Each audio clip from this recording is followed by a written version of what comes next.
Can you hear me? Yes. Excellent. I'll, Good afternoon. I'll hang up my phone. I also offer CEO coaching. All right. Barry, you're going to have to quit playing Tetris now. I saw you over there. Yeah. All right. Well, thanks for joining us, Jason. You're doing a lot of good work, a lot of neat things. First of all, start with a little bit of your background. Share with the folks. These are Hills Angels from the St. Louis area. Background, okay. I was born in Fort Worth, Texas, and then at Harris Hospital, and then I bounced all over the South. My dad was a minister, a Nazarene minister. My grandmother, who actually just passed a few weeks ago now, was actually at the original Nazarene church meeting in Pilot Point, Texas as a baby. So we're pretty confident she was the last living person that helped found, I guess you could say in diapers, the Nazarene church a long time ago. My dad was in and out of the ministry and the family business from Arizona to Texas to Florida, then back to Texas, and then lived on a family farm. Was there every summer of my life, literally until 7th grade, and then lived there in Gainesville, Texas, about an hour north of Dallas-Fort Worth, on the Red River. If you're driving on I-35, it's the first city in Texas. So I lived on a small farm and worked on a ranch growing up. Played football, baseball, basketball, track, all that. Loved horses and cattle, and worked. We had a pecan orchard as well. We worked about 1,200 trees or so. So grew up pulling calves and learning how to work hard. And then went to school at a small school in Kansas to play football and baseball in Kansas City called Mid-America. And played baseball and football for a couple of years and kind of burned out on baseball and just played football. Had a great time doing that. Met a young lady while I was there. Changed my Christian beliefs class to make sure I was in her class and deliberately did not buy a textbook, so I had to borrow hers. That worked out pretty well for me. That was Betsy. Yep. My wife, she was there on a singing scholarship. I was there athletically, opposite the track. And we met, and then was in a couple of different construction businesses, a smaller business, and then a part of a larger business. And then in 2009, right in the middle of the recession, I got into the Culture Index deal. My majority partner, a guy a lot smarter than me, decided to sell right before the bust. I think that deal went down in 2008, and then the wheels fell off, if anybody knows or remembers. I'm sure everybody remembers. In late 2008, 2009, and then I stumbled into this Culture Index deal. I learned about it actually about 10 or 11 years ago, and then ended up getting into it. Stayed in Kansas City for 2 more years, going through my licensee training, and then moved back home in Dallas-Fort Worth area about 6 years ago, and opened up Culture Index Dallas-Fort Worth, which is kind of like a franchise. It's a licensee agreement, if anybody knows what that means. Very similar to a franchise, except we don't have brick and mortar, and we're not geographically bound. And as a professionally serial entrepreneur, my first job was in kindergarten when I convinced people to skip recess and give me 50 cents per person for art lessons. And then I got shut down by the principal because evidently my second client went home hungry and gave me her lunch money, and that didn't go well. So I was shut down by the man, and figured out in a hurry it was much easier to charge people than be gainfully employed. And my wife tolerates my second love, and that's business. And she sometimes joins me in that love affair and sometimes just tolerates it. So I'm a geek. I love the business of business. I love the interactings of business and fast-growing organizations. That really gets me up every morning to grow stuff. So what's There's kind of yeah? So what's the strength of Culture Index? What do you bring to the table? Well, that's a great question. People keep sending us money, so I think we're creating value somewhere, and the check keeps clearing. Really, it's objectively being able to look at people to scale a business. Do you have the right person in the right seat to make the goals of the organization? So if someone is looking for someone to help them objectively look at people, there's a lot of different organizations you can go to out there. The reason our clients tell us they stay with us is because we know how to translate it to really three things: more revenue, more profit, or scalability. So in smaller businesses, that could be time. In larger businesses, it's stock value. And we're everything in between publicly traded and startup. Most of our clients are in the mid-market space by design because we really enjoy the high growth arena because that's where all the action is. So I think it's because of our radical candor. We're really good at speaking the truth. We've learned to eradicate bedside manner from our language. So if that's an ugly baby, we're going to say, damn, that's an ugly baby. Let's get some pretty clothes. So we're going to tell people what they need to hear, not what they want to hear. Okay. And I think that's why people choose to engage us. So tell us about your team. Yeah, so definitely the lowest man on the totem pole running around here. I've got 6 other full-time consultants that do exactly what I do every day. I basically am a consultant plus managing partner duties here out of Dallas-Fort Worth office. I've got 3 wonderful ladies behind us. Just happen to be females at this point that kind of run the organization for us. They're the backbone. Currently, I think we're in 15 languages. Next week, I'm headed to Dublin, Ireland for a client. 4 weeks, I'm headed to India for a client that's flown here 4 years in a row, and finally they're making me go to India. I put that off as long as I could, and they called me out on the carpet, so I'm going to fly to India. And we travel all over. So we've got consultants, you name it. It was in Seattle early this week. Another consultant was in Miami, and we all kind of crisscross all over. So everybody here has owned and operated a business that's a consultant, and then really the people that run it are the back support, Izzy, Anna, and Kerrigan, that really keep the wheels on behind the scenes. Small organization. Who's the founder of Culture Index? So Gary Wallstrom is chairman and founder. I'm on the board for Culture Index. We're actually working on a transition plan right now for us to, for the board members to buy in and eventually have control at some point of the entire organization. So Gary's been doing this full time. Real interesting guy. Level 4 cryptologist for the government in the 70s. So his job was to extrapolate information from people when they didn't know they were giving it. And then later, if you guys might remember, some of you in the room might remember steak and ale restaurants. Yeah. Gary opened up over half of those a long time ago after Vietnam, after he finished his degree at the University of Nebraska. And he's been doing it a long time. He's been doing it literally since September 15th, 1976, which is the day my mom went into labor with me. So he's seen a few business models. I'm 41, so he's been doing it a while. Wow. And there's other licensees besides you. Yes, sir. But how's it working for you? It's a blast. I mean, it's like, living with the love of your life, my wife and a mistress at the same time. Going Old Testament on you. That was cool back then for all you non-Bible reading folks. That was a joke. That was humor. For those of you that don't know, I'm a wine drinking, Jesus loving fool. And our core values are faith. Our family core values are faith in Jesus Christ, do more than is expected without expecting anything in return, and regardless of the situation, always give 110%. And Cody could quote those for you. So. Yeah, it's working out well. I mean, I love what I do every day, and very few people can say that. So there's a rumor that your team is creating over 50% of the income for the whole company. Is that close? I cannot confirm nor deny that rumor.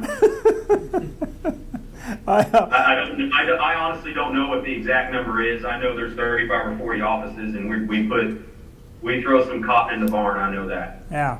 All right. Now, you're doing a lot of speaking. That's how we met when Reggie Chandra said you have to have this guy come and speak to your group. You've done a lot of visiting speaking. Tell us a bit about your speaking overall. What have you been doing? What's your plans? And if these people here want to be speakers, what advice do you have for them? Yeah, excellent. So when I came into this business, it was tough because first of all, everybody I knew was trying to figure out how to make payroll. They certainly weren't thinking about expanding and hiring some green organizational development consultant. When I came from architectural engineering construction, and if you guys know 2009, it was not fun for many industries, but AEC, those three sectors, architectural engineering construction, were really hurting. So I had to figure out how to go to market because I had a beautiful 18-month-old son, a house in Leawood, Kansas, and a wife that I wanted to stay home in those early years with our son so she goes back in the workforce when she chooses. And so there's a lot of pressure to grow. Really, I believe in any professional consulting arena or solution, even if you're a product sales company, you're really providing a solution for a pain. And so I looked at the market, looked at the strategies, and what I decided to do was make myself an industry expert, educate people, and the right people would come to me. So I hired a speaking coach, and figured out what pain point my audience has. So if I deal with talk to YPO, got a YPO event here coming up pretty quick. EO, YPO Gold, they call it now, which is the graduated YPO folks. Vistage, and then all of my guys, all of our other consultants here do as well. Basically, we go in, and it's really not a speaking event. We consider it a mini workshop. And when you educate people based on one of their top pains and you provide solutions, and then they confirm that pain and you stick your finger on the pain and you dig your fingernails into that pain, and then you tell them you got something to fix it, it's amazing, and you show them, create value. So basically what we did was, instead of telling people about the bells and whistles of what we do, we go in and just start working for free. So when we do a speaking event, that's what most of the population calls it. We really call it a mini workshop because we're going in and we're working on those businesses straight away. So fundamentally, that's a whole lot different. And I was just talking to somebody this morning, another consultant, very smart guy this morning, and most people I talk to are worried about their widget, their offering, what they've done. And none of that really means anything. What means something is, what is your audience's pain and can you speak to it? So many people work on these great programs and they never really explode because they're worried about their expertise instead of how their audience is receiving it. So I spent a lot of time looking at the Vistage pain points, and they call it the CEO Confidence Index. They publish it. You can go get it. Now it's in the Wall Street Journal because they partnered with the Wall Street Journal a couple years ago, and it tells you their top pains. So what I would do is track those pains and speak to them and figure out how to reposition my offering to their pain in their language, as opposed to just me talking about how great we are, which is just a totally fundamental, it's a paradigm shift. And that's why I think most people struggle in the quagmire of getting it off the ground. That, guys, when I go to speak, my prayer is very simple. Give me wisdom and discernment beyond my years. Help me provide value to these people. If I never see them again, I get hit by a bus that I did some good. So if I'm going in with that genuine concern, speaking to where I know their pain is, I believe that's why our scores are so high. I got a call. Let me know if you have any questions. Not too long ago, somebody told me, I don't know how to track this, but somebody told me we were the top 20 speakers in the world for Vistage score-wise. And it's because, guys, it's not rocket science. I just, okay, what are the pain points? They publish them. And then develop your offering to speak to the pain points. If you can't, you're speaking to the wrong audience. Instead of trying to be a commodity of whatever it is you're soliciting or whatever it is you're selling. So, has your book come out yet? No, sir. When will it be out? I want to read it. That's a great question. I'm not sure. I'm not sure. But you got to write it, because you've been missing. The bus hadn't hit you yet, so you still got to write it while you're. I know. The bus is going to hit me. I'm going to write a book, or you're going to go away. Something's going to happen. I don't know. on this. We got the book professor here listening to you, so I know. No excuse. Honestly, here's what happened. I started down that journey, Tom. Maybe you remember this from your notes, maybe you don't. When you first started coaching me in 2011, I started down that journey in 2012. And I actually wrote some curriculum for another offering of what we were doing that was going to turn into a book. So it was like, hey, what solution do I need to scale a professional services firm? Because my industry, ironically, is horrible at scaling. Just like most law firms, like most real estate firms, like any professional services firm, doctors' office. You look at all of them, they have a hard time. So I set out to fix it and develop the program. And we broke, wasn't me, we broke all kinds of records and made the Dallas 100 a few years ago in growth for our industry. Shattered the records because of the book I was basically writing that Tom helped me. And then I realized I had so much work to do in our current offering that I realized it was more of a distraction. So I just used it for us internally to grow. It worked out well for us. So it's kind of like if you have so much, for you folks that aren't rednecks or farm people, if you got so much cotton in the patch in front of you, don't jump the fence. Take the cotton in the field in front of you. Don't mess with getting cut with the barbed wire and tetanus shots and all that. Just stay in the field you're in. And I looked up and realized I got as far as the eye can see cotton in front of me, so I got back on the tractor and got at it. Your kids have a grandparent, a godparent? Yes. Tell them about Joey. Joey and Camille. Yeah, if you haven't met Joey Goss, it'll take you about 3 seconds to realize he's a beer drinking, Jesus loving fool as well. Crazy entrepreneur, term of endearment, might be clinical, might not, I don't know. But good people, really good people, salt of the earth. And Joey, he and I met in St. Louis at a Ritz-Carlton. We got shoved together at this Tom Hill mastermind deal. And we hit it off immediately. We were practically finished. We didn't know if we were going to become best friends or end up in a fight, but one of them was going to happen. And we became really, really close friends, and then here we are. Yeah, been great. Who was your speaking coach? There were several people. I worked with a guy by the name of Kurt Steinhorst, Kurt is a guy here out of Dallas-Fort Worth, and he had just managed to get Johnny Football on stage and sober to accept his Heisman. And then I figured if he could do that he could handle me. And so we got together. He helped me a lot. I tell you, somebody that I admire, and I haven't gone to her boot camp yet, but a lot of great speakers have. Her name is Mickey Williams. I'm going there today, actually. So Mickey? Yeah. Yeah, so for a 2.5 day workshop? Yeah. Yeah, if you're trying to get into Vistage, if that's your target, then you need to go see Mickey. Because if you do well, she'll promote you. If she doesn't tell you she's going to promote you, that means you really didn't do well. Just a heads up. I kind of got that. No sense. pressure. Yeah. She didn't seem to mince words. No, she's straight up whiskey, no coke in that deal. But she's great. She's a great speaker. For me, I needed to learn the basics first, and Kurt really helped me with that.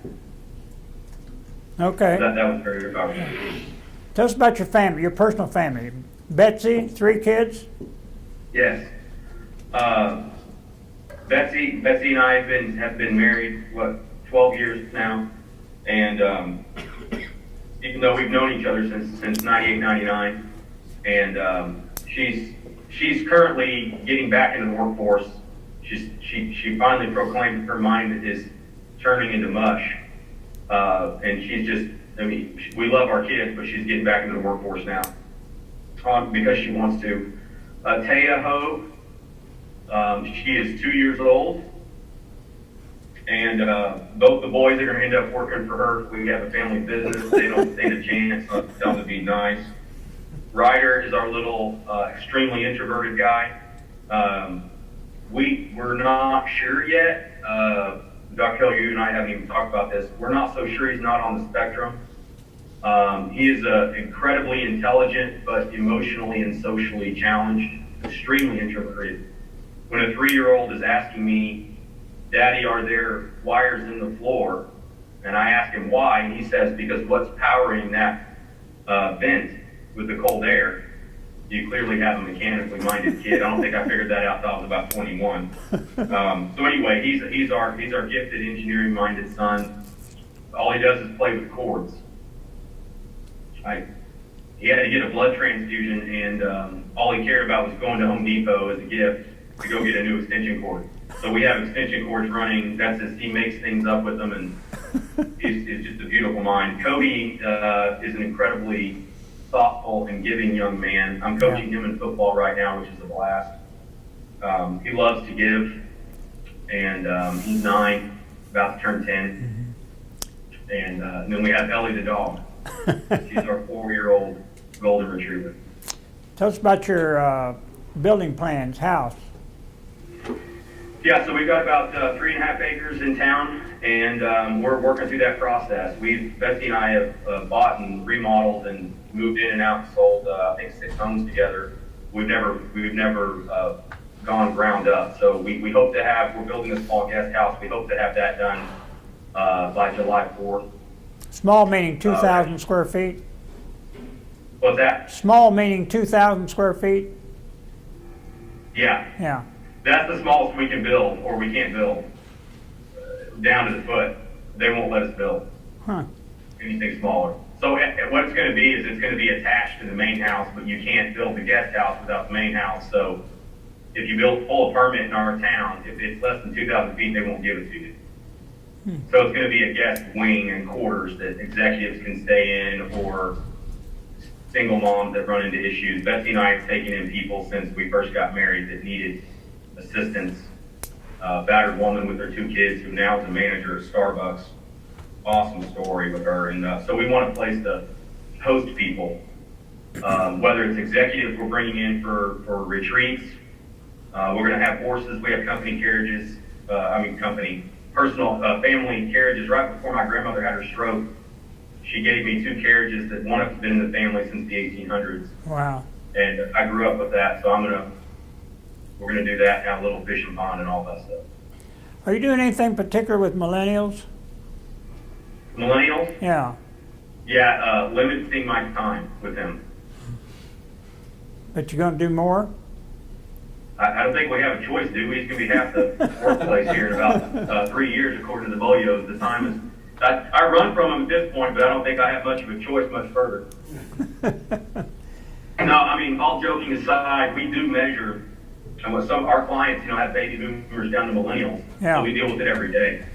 We're dealing with intrinsic motivators, so we cut past all that junk of whether they need a vape break or whatever it is they're into these days, or they want to be CEO tomorrow with a GoFundMe account somehow, or whatever deal they're working on. We're dealing with intrinsic motivators. So we're taking that head on. We're into that battle every day. So somebody like Rob Ratcliffe, in Alexandria, yeah, he said we've got to find something for the older teens, early 20s, which I guess would be millennials, but for Hill's family, the Hill Angel family. Any thoughts on that? A curriculum? Yeah, let's send them to Mexico for a year with no money and see what comes back. They wouldn't not Cabo, Central Mexico. Yeah, not Puerto Vallarta. Yeah. Okay. Anybody have a question? Send them to the farm where I'm at. Let me put them to work for a year, and then we'll see what comes out the other end. Any questions? I have a question. Dave Fisher has a question Jason, for can you hear me? This is Dave Fisher. Can you hear? Hey, Dave. How you doing? The Culture Index sounds like a tool that is powerful. Is it both a hiring tool and an employee evaluation tool? And how would you describe it in a sentence or two? Yeah, so the Culture Index program is 10% hiring of the program and 90% now what? Okay. So honestly, finding talent today is easier than it's ever been because there's 105 million Americans that are not happy, according to Gallup, with their work. 105 out of 350. So that means 2.5 or 1.5 of you that I can see on the screen are not fulfilled through your workload. There's a lot. There's targets in the room, even if they're unemployable, like most of you crazy visionaries are. They're not engaged. So finding talent, absolutely, we help our clients screen candidates. Keeping it is a whole other ballgame. That's really our battlefield, is keeping talent engaged or engaging people to their level of significance. We're fighting, the enemy to us is success. significance is where we're trying to take people to. So it's all about understanding, how do I hire the right person? How do I onboard the right person? And how do I keep the right person for high levels of engagement? Well, I want to learn more. Read his book. What kind of business are you in? Well, I'm a convene chair, so we're the, like Vistage, and we need you on our speakers bureau, Jason. Convene, yeah, absolutely. Yeah, I've spoken to a few convene groups. And Joey is a founder of Convene. Maybe you know that. I'm not sure if you know that or not. Well, I know he's very involved. Yeah, he was one of the original, I think, finance guys that put some money up on that deal. Yep. And was in a group. And Yep. that's how Tom met Joey, and that's how I met Joey through Tom. So it's a small world. So yeah, absolutely, yeah. Next time I'm in St. Louis, if you want to catch up or you want to have a conversation, I'm in and out of Kansas City and St. Louis on a fairly regular basis because I have a lot of clients. in both Okay, those well, I'd markets. love to sit down with you next time you're here. Okay, So absolutely. check with Izzy for your schedule. Yeah, so Tom knows me well. I'm incapable of running a calendar. But Izzy, on the other hand, runs many calendars. So yes, I'll get with Izzy to get that going. Yeah, we're not going to do any more scheduled meetings like this one because they're falling around holidays, but we'd love to have you come up and spend some time with us. Do a workshop with us. Do a workshop. Yeah, I'd love to do one of those. It's been, you and I were talking, Tom, last time I did that was in 2012, I think. There's a lot of new faces since Yeah. 2012. Yeah, there's going to be a lot more. Anything new? Anything new in O'Fallon, Missouri? No, sir, Okay. nothing yet. Yeah, all right. All right. Questions? All right. God bless you, my friend. You've touched a lot of lives. Yeah, thank you guys so much for your time. I look forward to seeing you guys in person. Terry, give me a call when you get a chance. Will do. I'm going to tell some stories about you as soon as we hang up. Okay. All right. Thank you, Jason. God Talk to bless you you. soon. Bye All bye. right, have a good day.